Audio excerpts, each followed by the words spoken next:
প্রিয় ছাত্রছাত্রী, আমি তোমাদের মইদুল স্যার। আশা করি তোমরা সকলে ভালো আছো। তোমরা জানো যে আমি রাষ্ট্রবিজ্ঞানের বিভিন্ন বিষয় নিয়ে এই চ্যানেলে ধারাবাহিকভাবে আলোচনা করে যাচ্ছি। আমার উদ্দেশ্যই হচ্ছে যে রাষ্ট্রবিজ্ঞানের কঠিন এবং জটিল বিষয়গুলোকে কিভাবে ছাত্রছাত্রীদের সামনে খুব সহজে উপস্থাপন করা যায় এবং খুব সহজে গল্প আকারে এই বিষয়গুলোকে তুলে ধরতে পারলে তাহলে ছাত্রছাত্রীদের কাছে রাষ্ট্রবিজ্ঞান বিষয়টা খুব সহজ হয়ে উঠবে। দেখো, আমি ঠিক এর আগের ক্লাসেই একটা বিষয় নিয়ে আলোচনা করেছিলাম। সেটা হচ্ছে সন্ত্রাসবাদ এবং সন্ত্রাসবাদের প্রকৃতি, বৈশিষ্ট্য, এই দিকটা নিয়ে আমি আলোচনা করেছিলাম।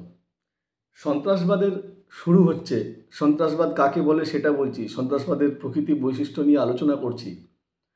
আর তারপরেই যদি সন্ত্রাসবাদ প্রতিরোধের জন্য কি ব্যবস্থা চলছে সেটা নিয়ে আলোচনা না করি, তাহলে একজন শিক্ষক হিসাবে আমার যেন নিজেরই কোথাও মনে হয় এটা একটা অপরাধী বা অপরাধজনক কাজ হয়ে যাবে। তাই আমি এই ভিডিওতে, তোমরা থাম্বনেল দেখেই অলরেডি বুঝে গেছো যে আমি এই ভিডিওতে সন্ত্রাসবাদ দমনে সম্মিলিত জাতিপুঞ্জের কি ভূমিকা, সম্মিলিত জাতিপুঞ্জ কি ব্যবস্থা করেছে সেই নিয়েই কথা বলবো। দেখো, তোমরা একটু মন দিয়ে শোনো, কারণ তোমাদের বিভিন্ন পরীক্ষায় কিন্তু এই প্রশ্নটা আসে যে সম্মিলিত জাতিপুঞ্জের ভূমিকা কি সন্ত্রাসবাদ দমনে। এটা আমাদেরকে একটু অন্তত জানতে হবে। অন্তত আমাদেরকে বিষয়টা যদি আমরা বুঝে যাই, তাহলে এখান থেকে যদি কোনো কনসেপচুয়াল কোয়েশ্চেন আসে তাহলে আমরা এটা খুব সুন্দরভাবে লিখতে পারবো। কারণ একটা বিষয় আমি বলেছি যে 5 বার পড়ে মুখস্থ করার থেকে একবার যদি গল্প আকারে বিষয়টা শুনে নিই তাহলে কিন্তু আমাদের কাছে একদম জলের মতো পরিষ্কার হয়ে যাবে। দেখো, সম্মিলিত জাতিপুঞ্জ কেন প্রতিষ্ঠা হয়েছিল? আমরা জানি যে বিশ্ব শান্তির উদ্দেশ্যে একেবারে সারা পৃথিবী জুড়ে, যে সারা পৃথিবী জুড়ে বিশ্ব শান্তির উদ্দেশ্যে প্রথম যে সংগঠনটা তৈরি হয়েছিল সেটার নাম হচ্ছে জাতিসংঘ। এই জাতিসংঘ তৈরি হওয়ার প্রায় 26 বছর পরে, অর্থাৎ 1945 সালের 24শে অক্টোবর বিশ্বের শান্তি বা স্থায়ী শান্তি প্রতিষ্ঠা করার জন্য সম্মিলিত জাতিপুঞ্জ প্রতিষ্ঠা হয়েছিল। শুরুতে সম্মিলিত জাতিপুঞ্জের সদস্য সংখ্যা ছিল 51টা এবং বর্তমানে সারা পৃথিবী জুড়ে মোট 195টা রাষ্ট্রের মধ্যে সম্মিলিত জাতিপুঞ্জের সদস্য সংখ্যা আছে 193টা। তাহলে আমরা জানি যে সারা পৃথিবীর প্রায় সব দেশই, দুটো দেশ বাদ দিয়ে প্রায় সব দেশই কিন্তু সম্মিলিত জাতিপুঞ্জের সদস্য। এখন এই সম্মিলিত জাতিপুঞ্জ সন্ত্রাসবাদ দমন নিয়ে আমরা দেখেছি যে ভূমিকাটা পালন করেছে, সেটা হচ্ছে 70-এর দশকের পরে। কেন? 70-এর দশকের আগে পর্যন্ত আমরা দেখেছি যে বিভিন্ন দেশের অভ্যন্তরে যে সন্ত্রাসমূলক কাজকর্মগুলো চলেছে, সেই সন্ত্রাসমূলক কাজকর্মগুলো চললেও সেভাবে কিন্তু রাষ্ট্রের অভ্যন্তরে সম্মিলিত জাতিপুঞ্জ হস্তক্ষেপ করতে পারেনি। কেন করতে পারেনি? আমরা জানি যে তখন যদি সম্মিলিত জাতিপুঞ্জ কোনো রাষ্ট্রের আভ্যন্তরীণ শান্তি শৃঙ্খলার বিষয়ে হস্তক্ষেপ করে, সেটা হবে সম্মিলিত জাতিপুঞ্জের সনদ বিরোধী কাজ। কারণ সম্মিলিত জাতিপুঞ্জের যে সংবিধান, অর্থাৎ যাকে আমরা সনদ বলি, সেই সনদে পরিষ্কার করে উল্লেখ করা ছিল যে সম্মিলিত জাতিপুঞ্জ কোনো রাষ্ট্রের আভ্যন্তরীণ বিষয়ে হস্তক্ষেপ করতে পারবে না।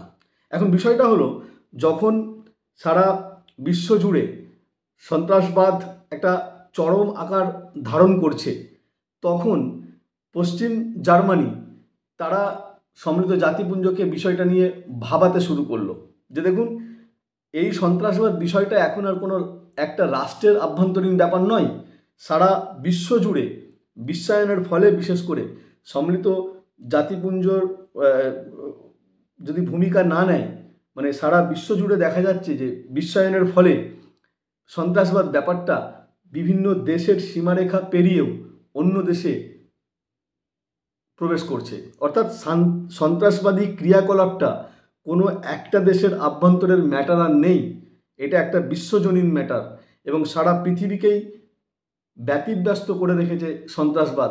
তাই সম্মিলিত জাতিপুঞ্জের উচিত এই ধরনের একটা বিশ্বব্যাপী ব্যাপার, যেটা সারা পৃথিবীর মানুষের ঘুম উড়িয়ে দিচ্ছে, সেই ব্যাপারটা নিয়ে হস্তক্ষেপ করা, সেই ব্যাপারটাকে নিয়ে ভাবা, সেই ব্যাপারটাকে নিয়ে দেখা। এর ফলে কী হয়েছিল? এর ফলে জাতিপুঞ্জ যে প্রথম পদক্ষেপটা নিয়েছিল সেটা হচ্ছে 1972 সালে তারা একটা বিশেষ কমিটি তৈরি করেছিল যে কিভাবে এই সন্ত্রাসবাদ দমনের বিষয়ে ভূমিকা পালন করা যায়। কিন্তু দুর্ভাগ্যের বিষয়, এই কমিটির সদস্যদের মধ্যে তাদের ব্যাপক একটা মতবিরোধের ফলে এই কমিটি কিন্তু বিশেষ কিছু কাজকর্ম করতে পারেনি।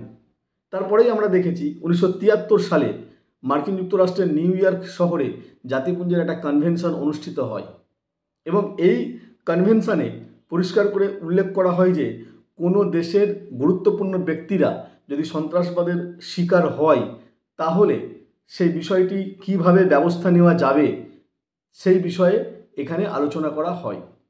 এবং তারপরে আমরা দেখেছি যে 1987 সালে জাতিপুঞ্জের একটা সাধারণ সভায় সন্ত্রাসবাদ সম্পর্কে একটা কনভেনশন আহ্বান করা হয় এবং কোনো রাষ্ট্র সন্ত্রাসবাদের শিকার হলে কি ব্যবস্থা নেওয়া হবে সে সম্পর্কে কিন্তু এখানে বিস্তারিত আলোচনা করা হয়ে থাকে।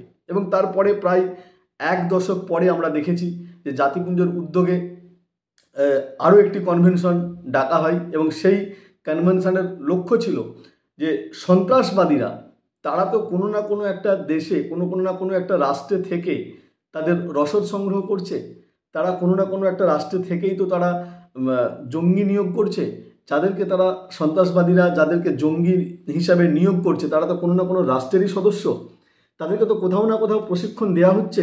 অতএব আমাদেরকে চিহ্নিত করতে হবে কোন কোন রাষ্ট্র তাদেরকে রসদ যোগাচ্ছে, তাদেরকে আশ্রয় দিচ্ছে, তাদেরকে ম্যান পাওয়ার দিচ্ছে, তাদেরকে প্রশিক্ষণের ব্যবস্থা করা হচ্ছে। সেই রাষ্ট্রগুলো যাতে করে এই কাজকর্মগুলোকে বন্ধ করে এই ব্যবস্থাটা আমাদেরকে জরুরি ভিত্তিক নিতে হবে।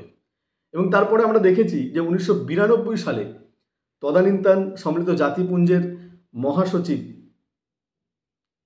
সাধারণ সভার মহাসচিব বুত্রাস ঘালি, এই বুত্রাস ঘালি তার এজেন্ডা ফর পিস নামে একটা প্রতিবেদন পেশ করেছিলেন এবং এই প্রতিবেদনে তিনি বলেছিলেন যে সন্ত্রাসবাদ বিভিন্ন দেশের গণতান্ত্রিক কাঠামোকে নিয়ে ছিনিমিনি খেলছে এবং বিশ্ব শান্তি, বিশ্ব নিরাপত্তা বিঘ্নিত করছে। তার ফলে আন্তর্জাতিক ক্ষেত্রে যদি এর বিরুদ্ধে কোনো বিশেষ ব্যবস্থা না নেওয়া হয় তাহলে এটা চরম আকার ধারণ করবে। তাই আন্তর্জাতিক স্তরে এটার ব্যবস্থা নেওয়া হোক, এটার ব্যাপারে বুত্রাস ঘালি কিন্তু 1992 সালে যথেষ্ট রূপে আমরা দেখেছি তার প্রতিবেদনে, এই এজেন্ডা ফর পিস নামক প্রতিবেদনে কিন্তু এটা প্রচার করেন বিভিন্ন রাষ্ট্রগুলোর উদ্দেশ্যে। এবং তার পরবর্তীকালে আমরা যদি দেখি যে 1994 সালে ঠিক 2 বছর পরে সেখানেও সম্মিলিত জাতিপুঞ্জ একটা বিশেষ পদক্ষেপ নিচ্ছে এবং সম্মিলিত জাতিপুঞ্জ সাধারণ সভায় সেখানে পরিষ্কার করে বলছেন যে সন্ত্রাসবাদের মতো অপরাধমূলক কাজ এটাকে আমরা অযৌক্তিক বলে দ্ব্যর্থহীনভাবে নিন্দা করছি এবং এই ধরনের কাজ যেই করুক না কেন তাকে আমরা কোনোভাবে সহযোগিতা করব না এবং এই সন্ত্রাসবাদ দমনের কাজটাকে বাধ্যতামূলক হিসাবে আমাদেরকে এই আন্তর্জাতিক পুরো পর্যায়ে দ্রুত এটার প্রতি ব্যবস্থা নিতে হবে এবং তৎপর হতে হবে। এবং এটার জন্যে তিনি বলছেন যে কিছু কাজ আমাদেরকে করতে হবে। আমাদের করণীয় কাজগুলো কি? সম্মিলিত জাতিপুঞ্জের করণীয় কাজ যেগুলো এই সন্ত্রাসবাদ আন্তর্জাতিক লেভেলে সন্ত্রাসবাদকে দমন করার জন্য, সেগুলোর মধ্যে কয়েকটা তিনি পরিষ্কারভাবে উল্লেখ করছেন। আমরা যদি পরপর সেগুলো বলে যাই। নাম্বার 1, সব ধরনের সন্ত্রাসবাদী সংগঠনকে অর্থ সাহায্য, উৎসাহ এবং প্ররোচনা দান থেকে বিরত থাকা। বিশেষভাবে লক্ষ্য রাখতে হবে কোনো রাষ্ট্র যাতে করে এই ধরনের কাজ না করে। 2 নম্বর বলা হচ্ছে প্রত্যেকটা রাষ্ট্রকে লক্ষ্য রাখতে হবে নিজ নিজ ভূখণ্ডে সন্ত্রাসবাদী কাজকর্মের জন্য যাতে করে সন্ত্রাসবাদী কাজকর্ম না করতে পারে, কাজকর্মগুলো কিভাবে ব্যাহত করা যায় সেদিকে সচেষ্ট হতে হবে। 3 নম্বর কি করতে হবে না, সন্ত্রাসের সঙ্গে সম্পর্কিত অপরাধীদের আটক করতে হবে, তাদের বিচার করতে হবে এবং তাদের যথাযোগ্য শাস্তি প্রদান করতে হবে। 4 নম্বরে কি বলা হচ্ছে না, সন্ত্রাসবাদ দমনে রাষ্ট্রে রাষ্ট্রে অথবা আঞ্চলিক স্তরে চুক্তি সম্পাদন করতে হবে। কিভাবে? আঞ্চলিক স্তরে আমাদের যে সংগঠনগুলো আছে বা বিভিন্ন রাষ্ট্রগুলো, তারা একে অপরের সঙ্গে চুক্তি করবে কিভাবে সন্ত্রাসবাদটাকে দমন করা যায়। আন্তর্জাতিক পর্যায়ে 5 নম্বর হচ্ছে, আন্তর্জাতিক পর্যায়ে সন্ত্রাসকে প্রতিহত করার জন্য রাষ্ট্রসমূহের মধ্যে তথ্য বিনিময় এবং পারস্পরিক সহযোগিতা বৃদ্ধি করতে হবে। একটা রাষ্ট্র আরেকটা রাষ্ট্রকে যদি সন্ত্রাসবাদ দমনে সহযোগিতা করে, তাহলে কিন্তু সন্ত্রাসবাদীরা যখন জানবে যে না, প্রত্যেকটা রাষ্ট্রই কিন্তু তৎপর হচ্ছে, তারা আমাদেরকে দমন করার জন্য যথেষ্ট ব্যবস্থা নিচ্ছে, তাহলে কিন্তু সন্ত্রাসবাদী দলগুলো আর সেভাবে এগিয়ে যেতে পারবে না, তাদের একটা ভয় কাজ করবে। নাম্বার 6 কি? প্রচলিত আন্তর্জাতিক চুক্তিগুলোকে জাতীয় স্তরে প্রয়োগ করা। এবং নাম্বার 7 হচ্ছে সন্ত্রাসবাদের সঙ্গে প্রত্যক্ষ অথবা পরোক্ষভাবে যুক্ত ব্যক্তিদের রাষ্ট্রীয় আশ্রয় না দেওয়া। এবং আমরা দেখেছি যে 2000 সালে অনুষ্ঠিত জাতিপুঞ্জের সহস্রাব্দ শীর্ষক বৈঠক, সেখানে সন্ত্রাসবাদকে জরুরি ভিত্তিতে দমন এবং বিনাশ করার উদ্যোগ নিতে আহ্বান জানানো হয়েছে তার অন্তর্গত সমস্ত দেশকে। কিন্তু দুর্ভাগ্য, 2000 সাল পর্যন্ত সম্মিলিত জাতিপুঞ্জ এতগুলো কনভেনশন করেছেন। আমরা প্রথম কনভেনশন দেখেছি, প্রথম বৈঠক দেখেছি 1972 সালে। তারপর থেকে 2000 সাল পর্যন্ত এত রকম কনভেনশন, এত রকম বক্তব্য, এত রকম সভা, এত রকম প্রচার, এত রকম নিয়ম শৃঙ্খলা সন্ত্রাসবাদকে দমন করার জন্য সম্মিলিত জাতিপুঞ্জ নিয়েছে। কিন্তু ঠিক 2001 সালে 11ই সেপ্টেম্বর আমরা দেখেছি যে আমেরিকার বিমান হানায় মার্কিন যুক্তরাষ্ট্রের বিশ্ব বাণিজ্য সংস্থার উপরে লাদেন বাহিনীর হামলা। তারপর কিন্তু সম্মিলিত জাতিপুঞ্জের টনক নড়িয়ে দিয়েছিল আবারও সন্ত্রাসবাদীরা, যে না, তারা কিন্তু তাদের দিক থেকে ঠিকই আছে, বরং সম্মিলিত জাতিপুঞ্জ সেইভাবে ব্যবস্থা নিতে পারেনি। তারপর থেকে যথেষ্ট প্রশ্নের চিহ্ন যে আজ পর্যন্ত জাতীয় স্তরে আন্তর্জাতিক স্তরে অনেক রকম উদ্যোগ নেওয়া হয়েছে, কিন্তু তার পরিণাম কি হয়েছে? তার পরিণামে কি সন্ত্রাসবাদী কার্যকলাপ আদৌ কমেছে?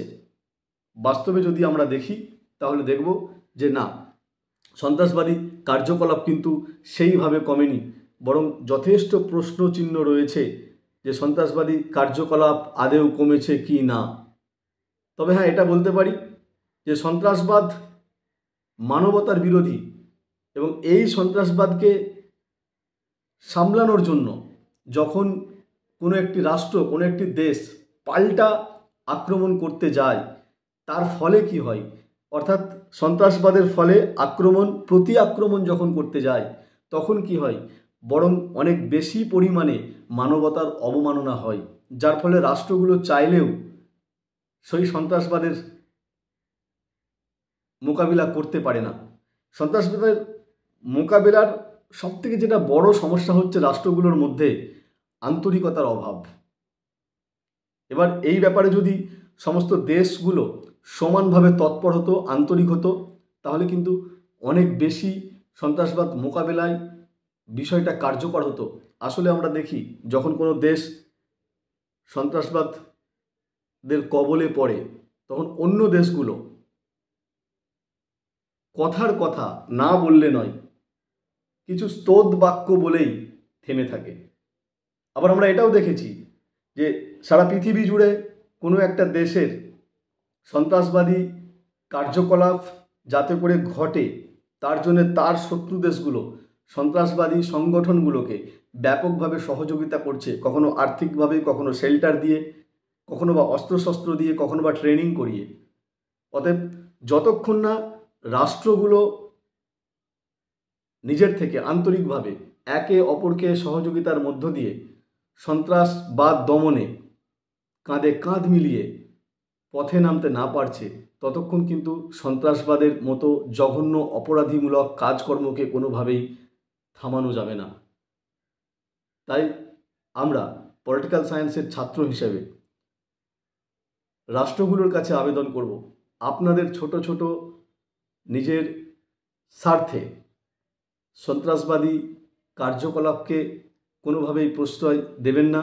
চেষ্টা করুন যাতে করে সন্ত্রাসবাদের মতো এই জঘন্য অপরাধীমূলক সংস্থাগুলো পৃথিবী থেকে বিলুপ্ত হতে পারে, তবেই আমাদের পৃথিবী অনেকটা শান্তিতে থাকবে। সকলে ভালো থাকবেন এই বলে আজকের ভিডিওর বক্তব্য আমি শেষ করছি। আর অবশ্যই যে কথাটা বলার নয়, একটা লাইক করবে, নতুন হলে সাবস্ক্রাইব করবে, আর চ্যানেলে আমাদের সঙ্গে থেকো। আমি রাষ্ট্রবিজ্ঞানের বিভিন্ন বিষয়কে এইভাবেই সহজ সরল করে তোমাদের সামনে আলোচনা করব, যেটা তোমাদের এই বিষয়টাকে বুঝতে অনেকটাই সুবিধা হবে। ধন্যবাদ।